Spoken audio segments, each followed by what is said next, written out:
Hey guys, John here. So we're going to do another one of these videos because I came across this post and I think we should talk about it. So the title says, no one you personally know cares about your music, which I think is false because my mom loves my music. She's my biggest fan. But jokes aside, let's go through this thing here. Okay, so no one you personally know cares about your music. You ever try to show your friends and family your music, hoping they will like it? It seems like they seemed more bothered, if anything. No matter how good the song is, I only wonder how. How do people get their start on YouTube, Spotify, etc.? My songs are really starting to come together, but no one still seems interested. Or is my songs terrible? Be honest. And then there's a link drop. Okay, so let's go for the first thing. You ever try to show your friends and your family your music, hoping they will like it? Now, we've all done that. I mean, guilty as charged. That's very true. And honestly, there's a couple reasons why people might not seem interested or maybe bothered. I think the first one that we should talk about is that your song might suck. Now, that sounds harsh, but I'm not going to lie to you. A lot of my songs I listened to, that I did years ago, and I was so proud to show someone, it sucks. It was bad. It was a bad arrangement. It was a bad mix. It was just not good. And I think when we spend so much time to create a song that we think we like, we just kind of get used to it, and then we kind of think that we like it. Like that's happened to me before. So definitely, it's definitely possible that the song might suck. Now, it could be that, like I said, it's the arrangement. Maybe there's not the journey that people mostly expect in maybe pop music or EDM. It might be something just kind of unconventional, and people listening aren't really too in tune to the music production in itself, so they kind of don't really get it, and then therefore they think it might suck. Also, it could be a mix that's bad. And I know there's a lot of debate on that. So, for example, I'm a big fan of AC/DC. The mixes themselves are awful, but the songs are so good, so it kind of stands out in that sense, but that's kind of an exception.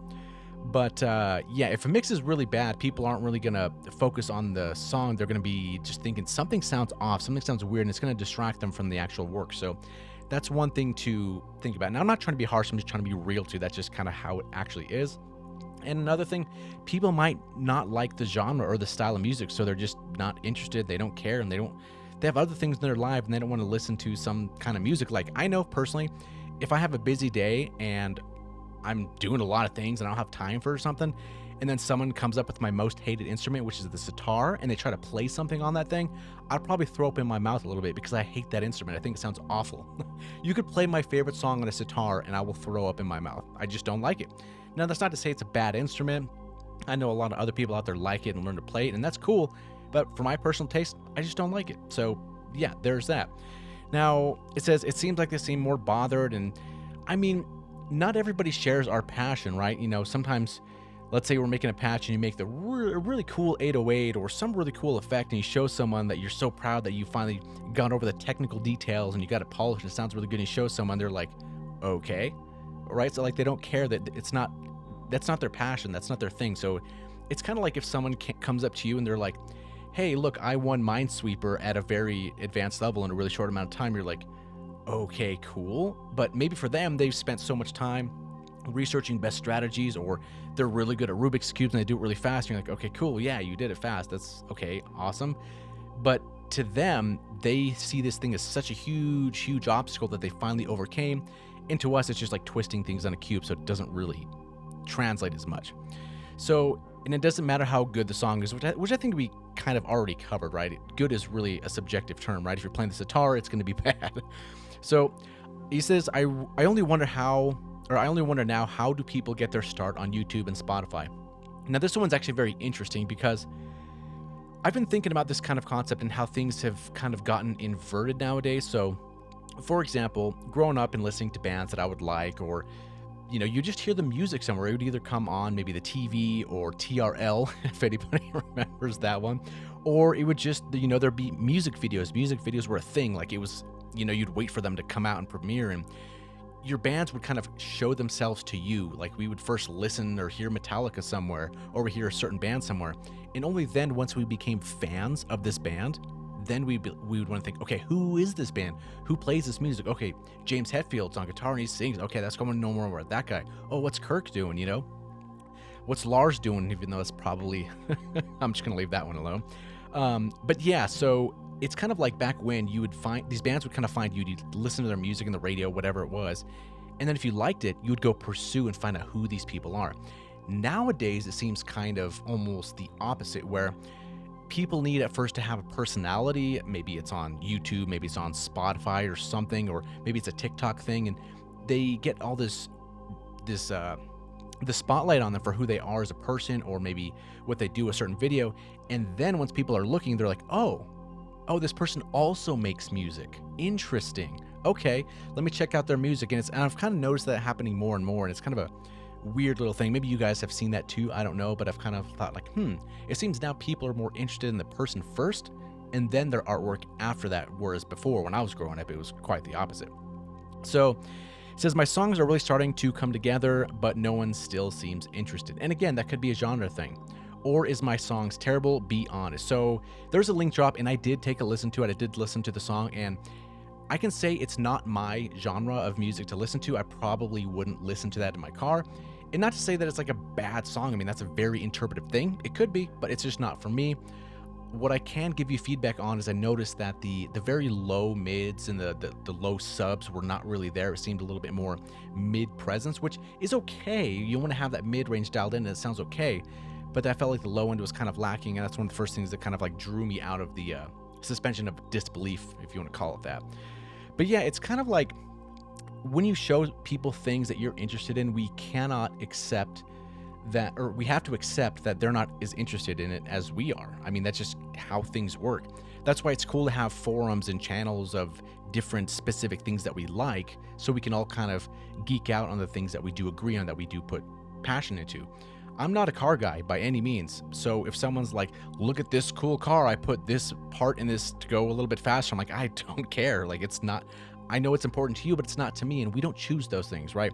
That's an important thing as well. You don't choose what your favorite band is. You don't choose what you're interested in. It just happens, and you just kind of follow there. Like, oh, I like this now. Okay, cool. Everybody is like that.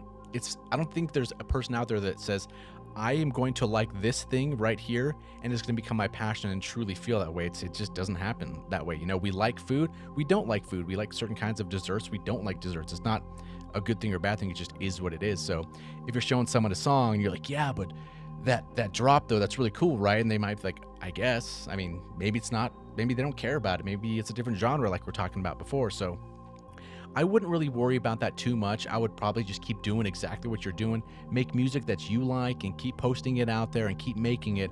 Because yes, there are people out there that will like it. And sometimes it's your families or friends. Sometimes that's cool. It could be.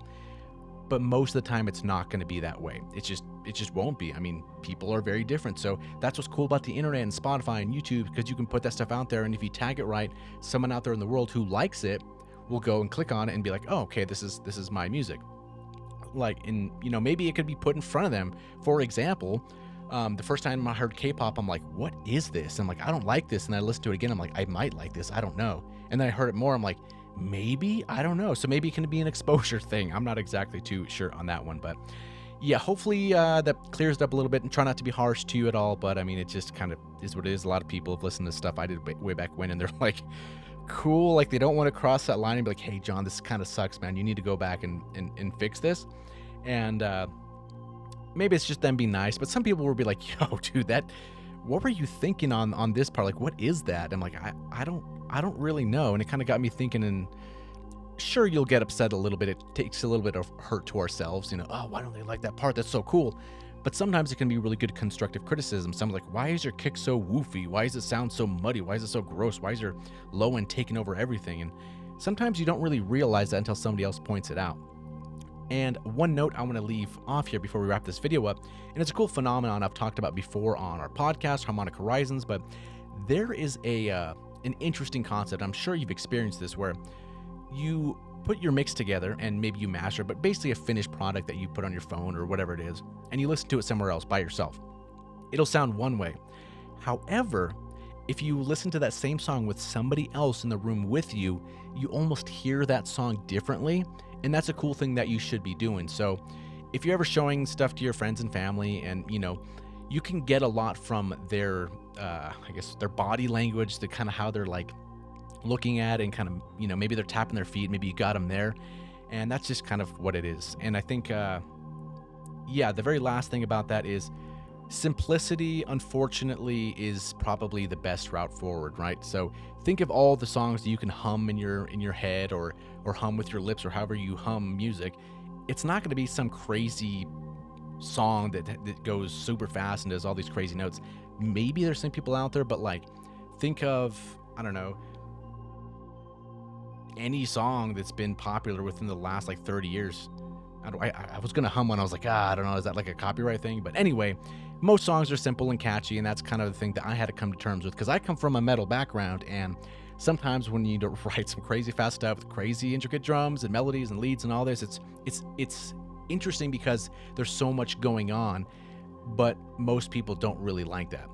And I feel like jazz suffers from that as well, because personally, I'm not a fan of jazz by any means. I can respect the craft of it and how complex it can get, and just the skill of how jazz musicians play together.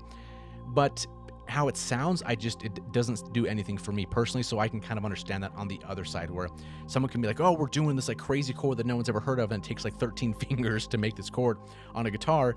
And like, yeah, that's impressive. That's really, really cool. But still, I don't like it. So yeah, I think that just kind of wraps the whole thing up. And I keep thinking of something else before we're gonna wrap this up. But there's this one quote out there, and it really changed my whole concept on the whole thing. Where I think it was like a pop musician plays 3 chords for like 10,000 people, and a jazz musician plays 10,000 notes for 3 people. And it's just kind of that harsh truth of music, that the more advanced or the more skill you give something doesn't necessarily mean it's going to be better in that sense. But yeah, I think we went a little too longer than we should, but don't give up, keep going. I've also included your link down in the description below in case any of you guys want to listen to the song and maybe give him some constructive feedback, or, let's get into it, let's talk about it and see how we all feel. So thanks so much for watching, and we'll see you in the next one.